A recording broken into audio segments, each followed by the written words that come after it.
I never imagined my life would become a storm of betrayal secrets and cruel irony. My name is Isabella. I'm 27 years old, and for most of my life, people only saw me as the poor girl struggling to survive. I worked two jobs, one as a cashier at a grocery store, and the other cleaning offices late into the night.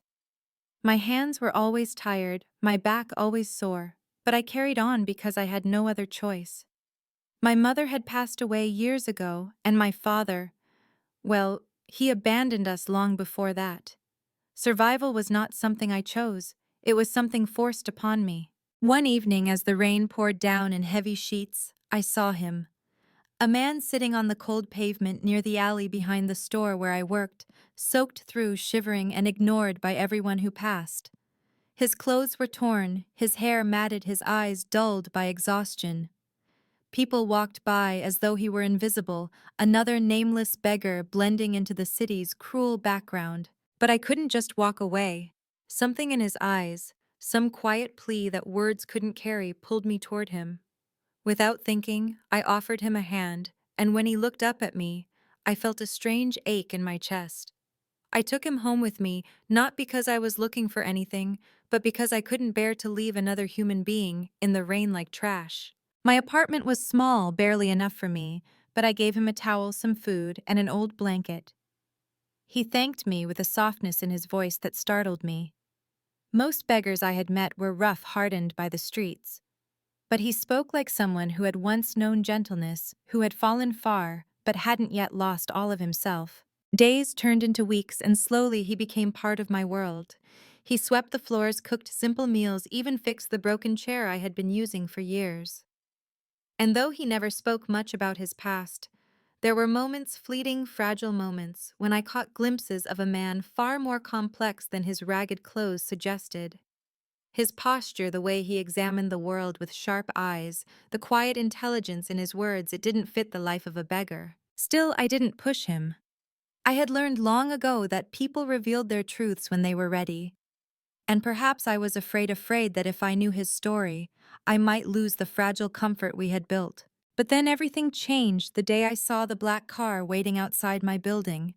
Two men in suits stepped out, scanning the street with the kind of precision that sent a chill down my spine.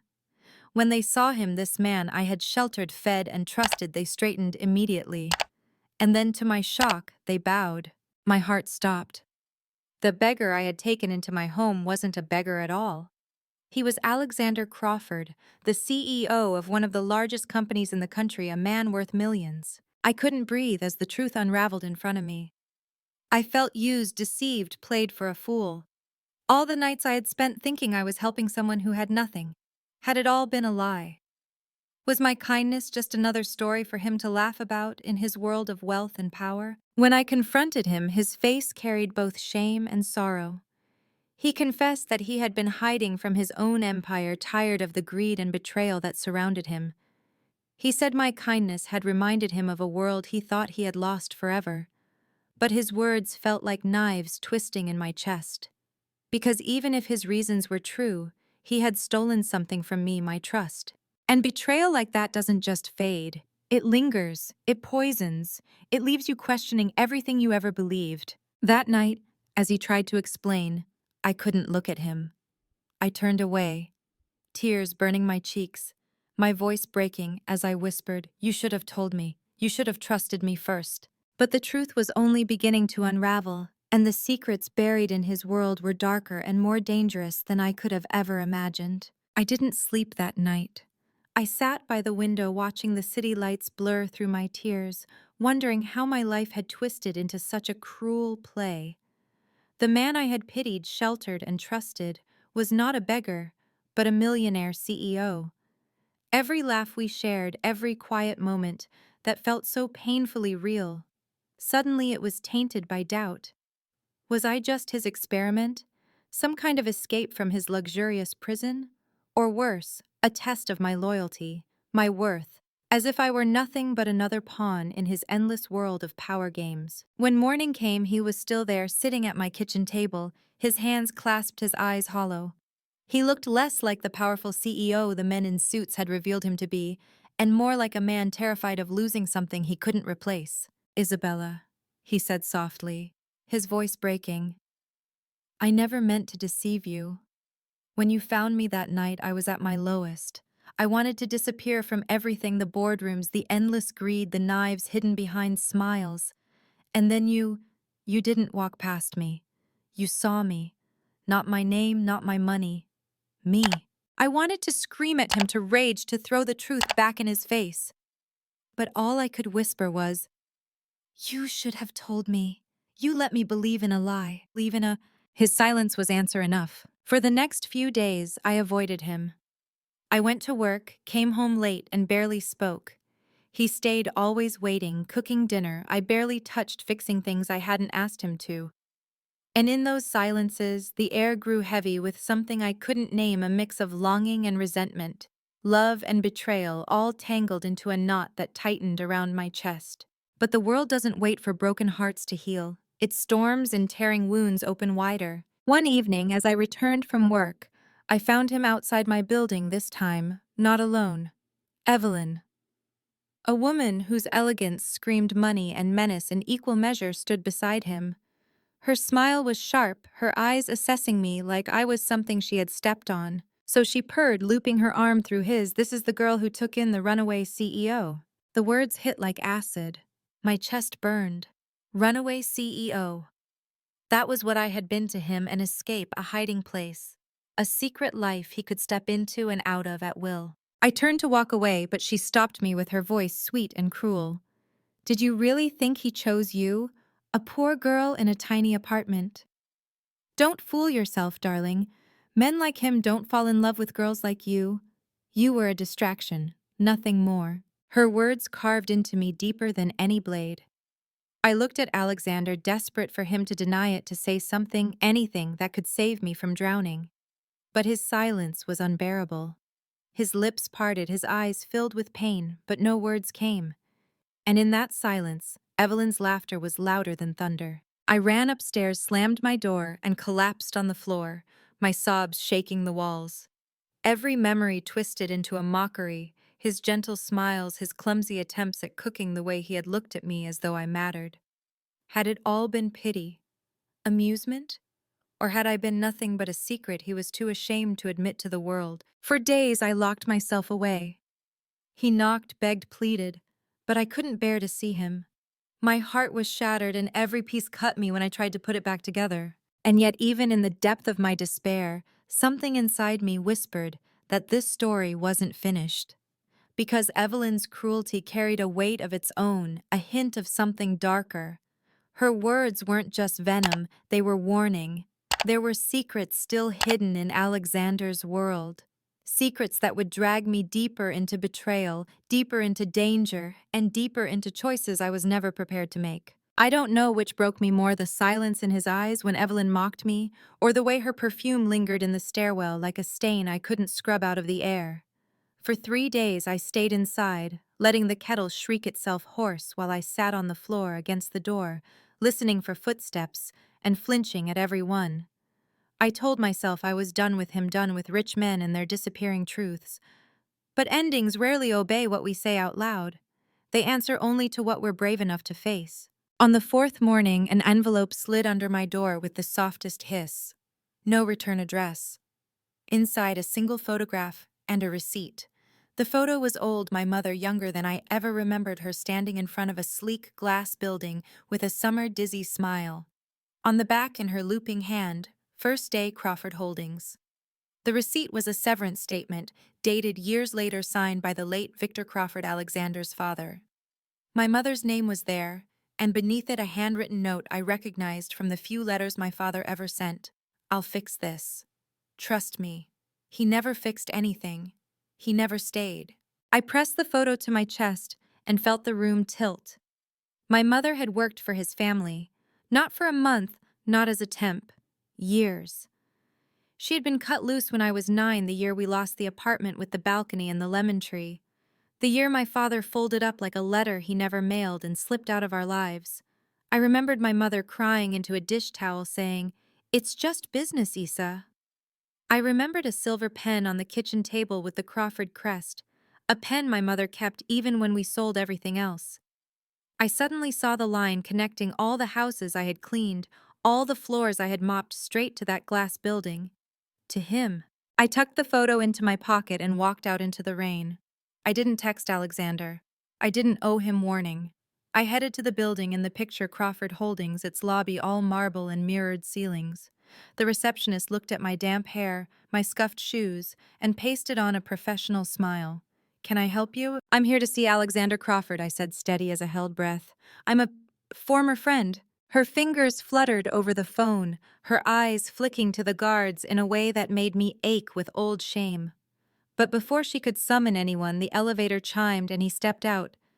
Not a beggar, not a runaway. The CEO, crisp suit, damp lashes, the exact face I had trained myself not to need. He saw me and went still as if someone had pressed pause on whatever mask he wore to survive this world. "I need answers," I said before he could speak. "Not about us, about my mother." We ended up in a corner office with glass on 3 sides and rain on every pane. He listened while I set the photo between us, while I laid the receipt like evidence on a courtroom table. I told him about the lemon tree, the balcony, the dish towel that never dried. I told him how a severance line can snap a whole family in half. He didn't interrupt. When I finished, I saw something crumble behind his eyes, a recognition, or maybe an inheritance of guilt he hadn't asked for, but carried anyway. "My father would have called it a restructuring," he said, finally, voice rough. "He didn't believe in faces, only columns." "I'm sorry." "I don't want your apology," I replied softer than I felt. "I want the truth." So he gave it to me, the version I had never been meant to hear. He told me his disappearance had not been just exhaustion. It had been a rebellion. Evelyn, the board's favorite blade, had been grooming him into his father's shape, colder, quicker, profitable at any cost. He told me about the vote scheduled for the end of the quarter, Evelyn's plan to replace him with a more obedient executive. He told me that the night I found him in the alley was the night he walked out of a gala celebrating a merger that would shutter 3 more plants, like the one that had cut my mother loose.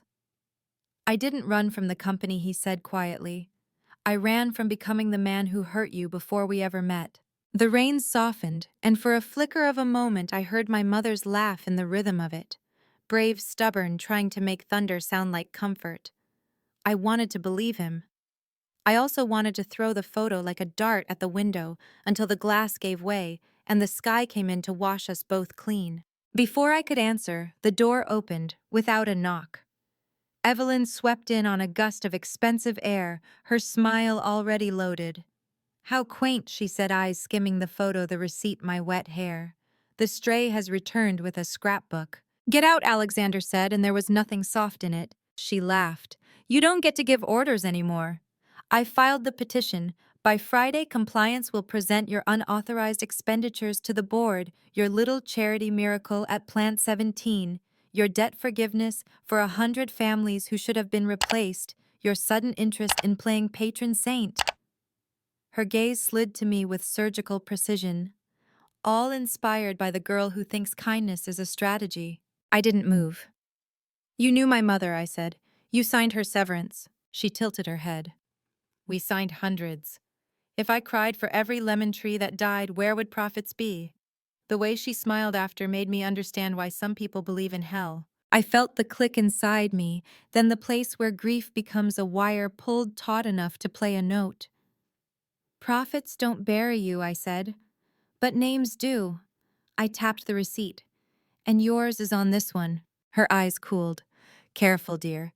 The last thing you own is the roof over your head." Alexander stepped between us, not to shield me, but to draw a new line. "If you come for her, you come for me." Evelyn's delight was almost tender. That's the point. After she left, the office felt colder, the city farther away.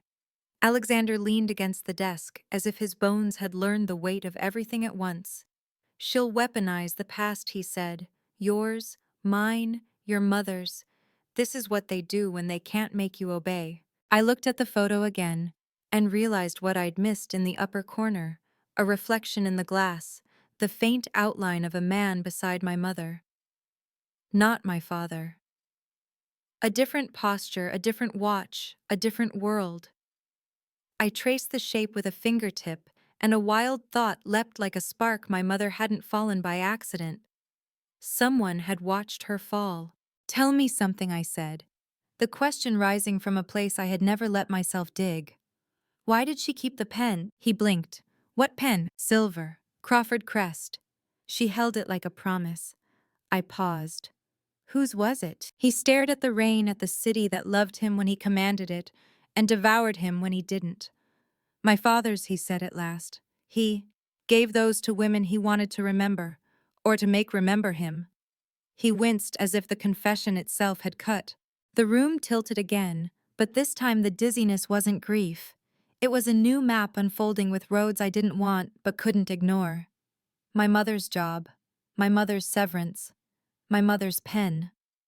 A reflection in the glass that was not my father. The past wasn't a severance line, it was a fuse lit years ago burning toward us. I closed my hand around the photo and felt its edges bite my palm. "If we're going to survive this," I said, surprising myself with the we do it my way. No more masks, no more half-truths. We pull up every root, even the ones that still bleed. He nodded like a man accepting a sentence he'd begged for without saying it. "Your way," he said. "Then start by finding every record with my mother's name." I put the receipt back on the desk. "And be ready. Because if your father did what I think he did, Evelyn isn't our worst problem. Legacy is." For the first time since the alley, I saw something unbreakable rise behind his eyes that wasn't pride and wasn't power. It was resolve. He reached for the phone, then stopped looking at me instead. "Whatever we find," he said, "we tell it all." "Yes," I answered, my mother's laughter suddenly near enough to touch. "All of it." The nights that followed blurred into one long ache of searching. Alexander gave me access to things I never thought I would see: personnel files archived, ledgers, private correspondence. His father's empire was a fortress built on secrets, but every fortress has cracks, and once I started pulling at them, the walls began to crumble. I pored over pages until my eyes burned.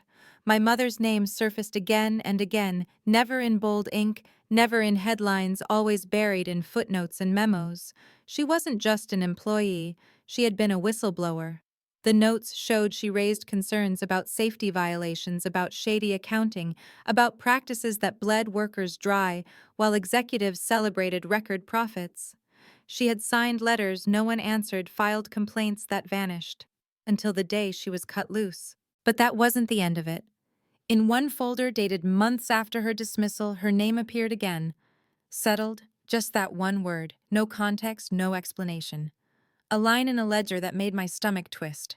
When I confronted Alexander, he sat across from me, shoulders, heavy hands clasped as if in prayer.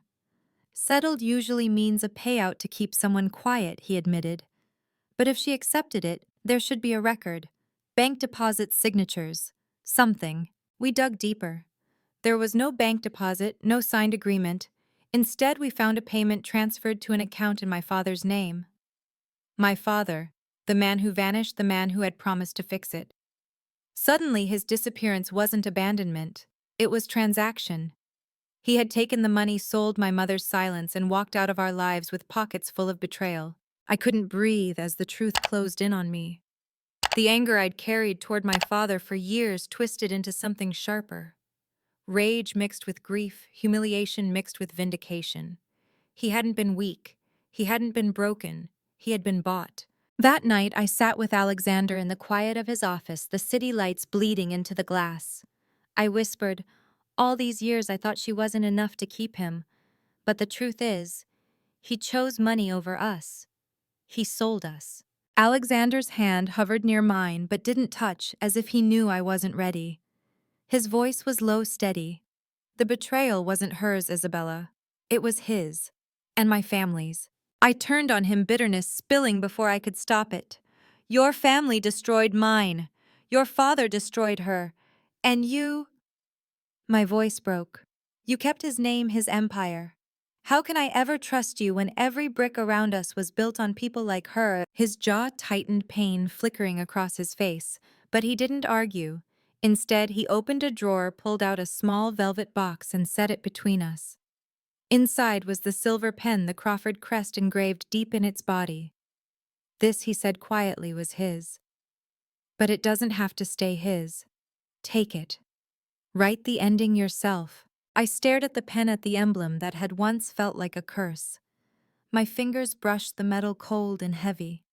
For the first time I felt power humming beneath the pain. But Evelyn wasn't done.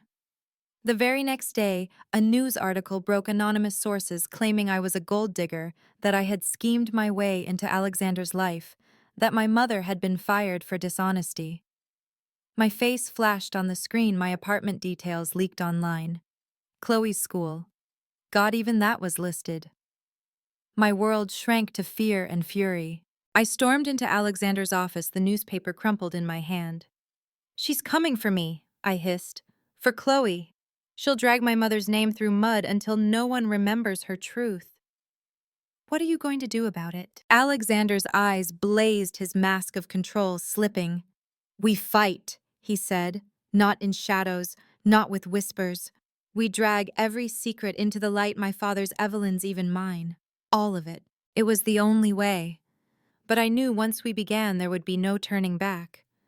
Because the truth wasn't just our weapon, it was a blade sharp enough to cut us too. The decision to go public was like setting fire to the past.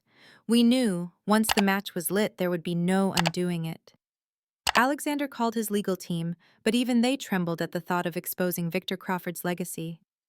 "You'll lose everything," one of them warned him. He only looked at me and said, "Then let it burn. Better ashes than chains." We prepared for weeks.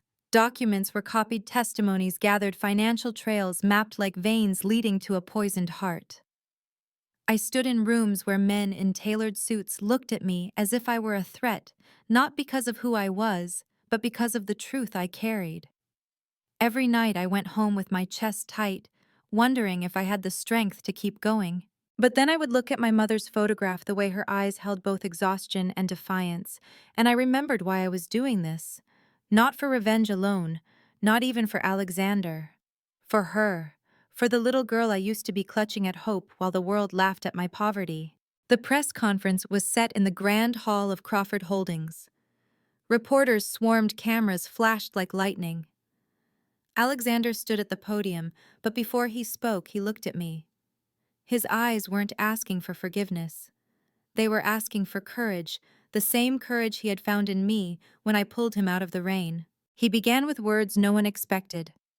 "My name is Alexander Crawford, and my father built this empire on lies." Gasps rippled through the crowd. He detailed the corruption, the severances that gutted families, the settlements that silenced truth. Then he stepped aside, leaving the microphone for me. I thought my knees would give way. But as I stood there, clutching the silver pen in my hand like a sword, my fear melted into something fiercer. "My mother." I began, my voice trembling, but clear was one of those names buried in his ledgers. She was silenced, erased, discarded. And when she tried to speak, they bought her silence through betrayal. My father took the money and walked away, but I will not. The room hushed. Cameras zoomed in. My tears blurred the lights, but my words poured like fire. "The poor girl you ignored, the beggar you mocked, the daughter you thought would never stand. I am here, and I will not let her story be forgotten." The aftermath was chaos. The stock plummeted, the board erupted in panic. Evelyn's fury exploded across headlines accusing us of fabrication of theatrics. But buried beneath her outrage were the receipts, the signatures, the evidence she couldn't erase. And for the first time I saw fear in her eyes. That night, Alexander and I sat together in silence, the city roaring outside. He had lost almost everything: shares, allies, the fortress his father left him. And yet he looked lighter, freer. "I thought power was in keeping the walls standing," he said quietly. "But maybe real power is in tearing them down." I stared at the pen in my hand, the emblem of the family that had destroyed mine. "Your father tried to write our ending," I whispered, "but now it's ours." He reached for my hand, hesitant, as if still afraid I might pull away. "Ours," he repeated. And in that fragile moment, I realized the truth. Betrayal does not vanish. It scars, it lingers. But scars are proof of survival, not weakness. My mother's story didn't end in silence. Through me, it had found its voice. If you've walked with me through this storm, through betrayal and truth, I hope you see this too. No matter how deep the wound, you can rise. You can speak. You can turn even the cruelest legacy into a story of strength. So please like, share, and subscribe, and tell me in the comments, whose story do you carry that deserves to be heard, because sometimes breaking the silence is the loudest act of love.